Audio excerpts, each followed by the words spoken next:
Finally I got receive the parcel from the Nepal. मैले चाहिँ यो वर्ष लागे लगत्तै आफूलाई चाहिँ पढ्न मन लागेको किताबहरूको चाहिँ अर्डर गरेको थिएँ र आज रिसिभ गरेको छु। जुन किताबहरू चाहिँ प्रायः फाइनेन्स रिलेटेड छ र तपाईँहरूको लागि पनि म रिकमेन्डेसन गर्छु। तपाईँहरूले पनि पढ्नुभयो भने पक्कै पनि यसले तपाईँहरूलाई चाहिँ राम्रो इम्प्रुभमेन्ट ल्याउनेछ। के छ हेरिराखौँ है त। The art of happiness, the Dalai Lama, 7 Habits of Highly Effective People, The Richest Man in Babylon, Ikigai, Securities Analysis,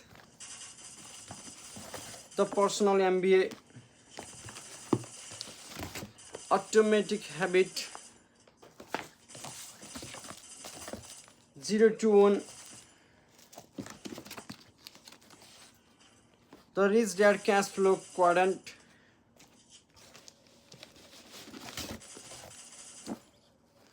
Rich Dad Guiding for Investing, Why the Rich Are Getting Richer, and finally Laws of Powers रहेको छ। हजुरहरू पनि पढ्नुहोस् है त, order गर्नुहोस्।